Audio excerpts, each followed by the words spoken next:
Kwenye kitabu cha Kolosai mstari wa kwanza mstari wa 13 Biblia inasemaje? Biblia inasema ndio, naye alituokoa katika nguvu za giza. Alituokoa katika nguvu za giza. Akatuhamisha. Akatuingiza katika ufalme wa mwana. Akatuingiza katika ufalme wa mwana wa pendo lake. Ambaye katika yeye tuna ukombozi. Katika Kristo tuna ukombozi. Nani? Msamaha wa dhambi. Msamaha wa dhambi. Naye ni mfano wa Mungu asionekana. Naye ni mfano wa Mungu asionekana. Mzaliwa wa kwanza. Mzaliwa wa kwanza. Wa viumbe vyote. Wa viumbe vyote. Kwa kuwa katika yeye. Kwa kuwa katika yeye. Vitu vyote viliumbwa. Vitu vyote viliumbwa. Vilivyo mbinguni. Vilivyo mbinguni. Na vilivyo juu ya nchi. Na vilivyo juu ya nchi. Vinavyoonekana. Vinavyoonekana. Na visivyoonekana. Na visivyoonekana. Ikiwa ni vitu vya enzi. Ikiwa ni viti vya enzi. Au sultani. Au sultani. Sultani na uelewa ni ufalme. Sultani na uelewa ni utawala. Ni umiliki. Au enzi. Au enzi. Au mamlaka. Au mamlaka. Vitu vyote viliumbwa. Vitu vyote viliumbwa. Kwa njia yake. Kwa njia yake. Na kwa ajili yake. Na kwa ajili yake. Hallelujah.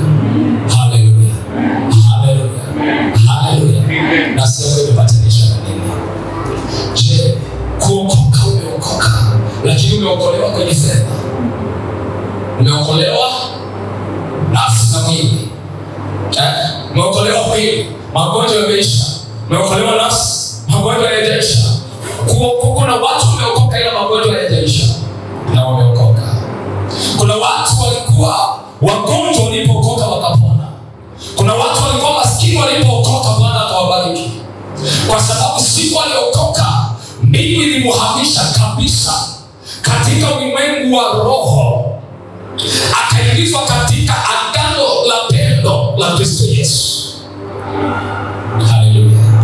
Mahali ambapo tunapiga kelele ni mahali pagumu sana kwenye ulimwengu wa roho.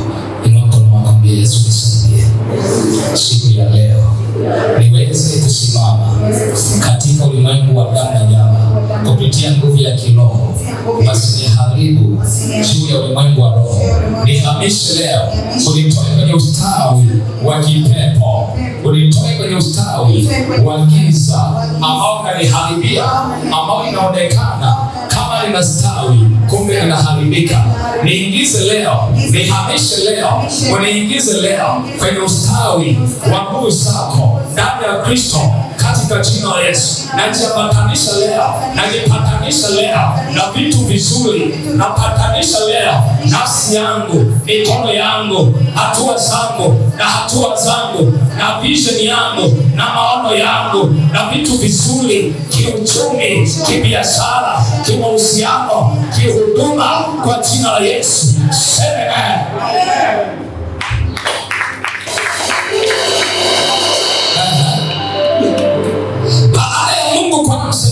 Hili jambo, sikiliza, Mungu akaniambia, unajua jambo unaloliomba nilikuwa naomba kitu gani?